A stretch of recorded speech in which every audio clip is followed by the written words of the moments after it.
हरे कृष्णा। मैं तनिष्ठा। भगवान कृष्ण भगवद गीता में कहते हैं, यदा यदा हि धर्मस्य ग्लानिर्भवति भारत अभ्युत्थानम् अधर्मस्य तदात्मानं सृजनीयम्। अर्थात हे भारतवंशी, जब भी और जहाँ भी धर्म का पतन होता है और अधर्म की प्रधानता होने लगती है, तब तक मैं अवतार लेता हूँ। एक समय की बात है जब भगवान विष्णु राम के रूप में अवतार लेने वाले थे, तो उन्होंने सभी देवताओं को मानव के रूप में पृथ्वी पर प्रकट होने का निर्देश दिया। भगवान शिव ने जब यह सुना तो वह मानव के रूप में प्रकट होने के लिए अत्यंत उत्सुक हो गए, क्योंकि भगवान राम की सेवा करने के इस अवसर की वह बहुत दिनों से प्रतीक्षा कर रहे थे। क्योंकि उनकी इच्छा भगवान राम की सेवा करने में थी, जो मानव रूप में प्रकट होने वाले थे, तो उन्होंने सोचा कि ऐसा रूप सबसे अच्छा होगा जो मानव रूप से कम हो, क्योंकि एक मनुष्य दूसरे मनुष्य से तुच्छ सेवा करवाने में हिचकिचा सकता है, लेकिन एक बंदर की सेवा संकोच स्वीकार होती है। जब माता सती को यह बात पता चली, तो वह इस अवतार में भाग न ले पाने से और अपने पति की सहायता में सक्षम न हो पाने से दुखी और निराश हो गई।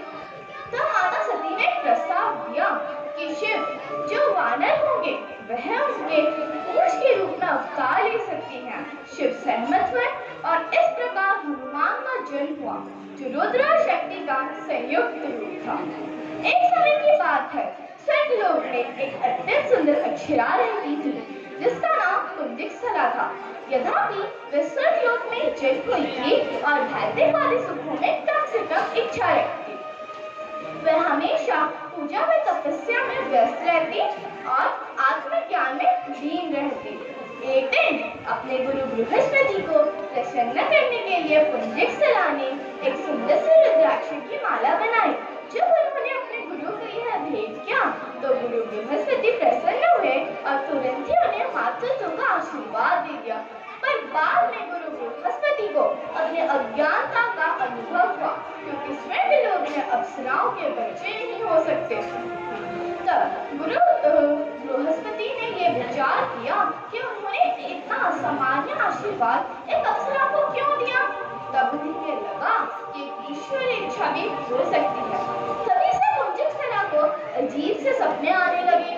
लगभग हर सपने में वह अपने आप को एक वानर के रूप में देखती और अपने बाहों में एक छोटा सा वानर का बच्चे को देखती, लेकिन वह कभी भी इन सपनों का अर्थ समझ ना सकी। एक दिन दुर्वासा मुनि विशेष रूप से एक कठिन यज्ञ करने के लिए स्वर्गलोक में आई और इंद्र, जो स्वर्ग के राजा थे, उनसे सक्षम सहायता मांगी। इंद्र ने मुख्य सहायता के रूप में दुर्वासा मुनि को पुंजिकसला सौंपा, क्योंकि स्वर्गलोक में जितने भी अप्सराएं थे, उनमें से पुंजिकसला विशेष थी, क्योंकि वह पूजा व तपस्या में रुचि रखती थी। जहाँ की उसकी बाकी सहेलियां स्वर्गीय आनंद का आनंद उठाती, वहीं पुंजिकसला आत्मज्ञान में लीन रहती। पुंजिकसला यह अवसर को पाकर अति रोमांचित हो गई और पूरी सच्चाई से दुर्वासा मुनि की सेवा करने लगी। दुर्वासा मुनि भी पुंजिकसला के सदा उत्साह उपस्थिति और सेवाओं से खुश थे।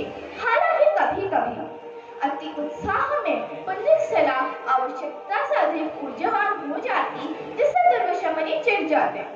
एक दिन पुंजिकसला जल का कलश लेके यज्ञ स्थल की ओर जा रही थी। तभी उत्साह के कारण उन्होंने जल के कलश से पानी चारों ओर यज्ञ स्थल में गिरा दिया।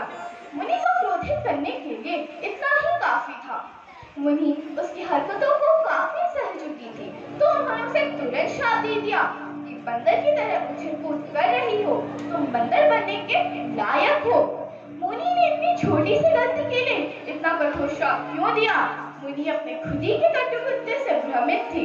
जब पुंजिकसला अपनी भूल की माफी मांगते हुए उनके चरणों में गिर गई, तब मुनि श्राप को टालने में असमर्थ थी। फिर भी उन्होंने उसे बदलते हुए कहा कि भविष्य में जब वो वानर के रूप में होंगी, तभी भी वह अपनी इच्छा अपना रूप बदल सकती है और उनका गर्व एक शक्तिशाली व्यक्तित्व को जन्म देगा जो उन्हें पूरी दुनिया में महान समृद्धि और सम्मान दिलाएगा। कई वर्ष बीत गए और मुनि लगभग पूरी तरह से इस घटना को भूल चुकी थी। एक दिन पुंजिकसला अपने विमान में बैठकर आकाश की सवारी कर रही थी। तब उन्होंने देखा कि एक प्रकाश की किरण पृथ्वी को चीरते हुए आकाश से छेदते हुए उनके विमान को रोक रही है। कौतूहलवश वह उसके शोध तक उतरी जो एक मिट्टी का ढेर था। अचानक वहां वो मिट्टी का ढेर बंदर के रूप में बदल गया। जब वो अपने विमान से उतरी और उस मिट्टी के ढेर को खोदने लगी, अचानक उसके अंदर से एक शक्तिशाली दिखने वाले ऋषि प्रकट हुए जो बहुत दिनों से समाधि में थे। समाधि बाधित होने के कारण वे गुस्से से आग की तरह दिख रहे थे। पुंजिकसला ने इन्हें समझाने का बहुत प्रयत्न किया कि कैसे उसने एक प्रकाश की किरण को देखी है और जिसने उसकी जिज्ञासा जगाई और उसे इस मिट्टी के ढेर को खोदने में मजबूर कर दिया। लेकिन ऋषि उसके एक बात पर भी रुचि नहीं रखते थे।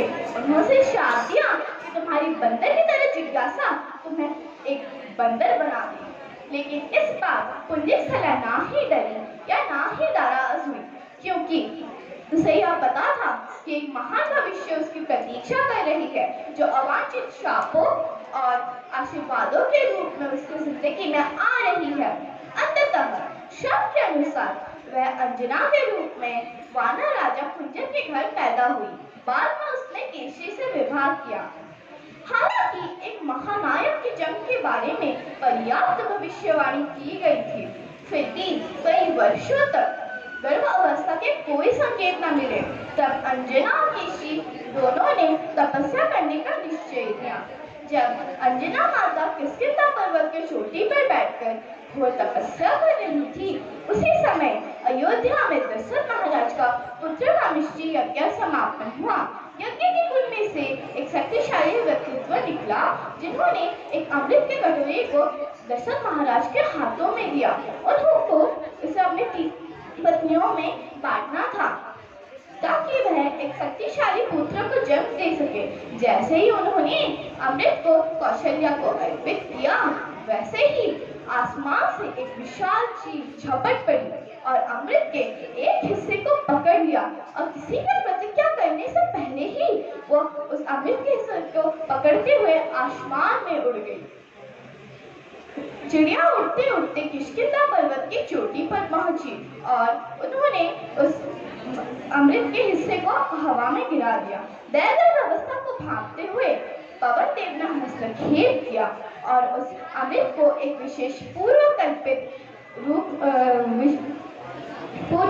दिशा की ओर ले गए।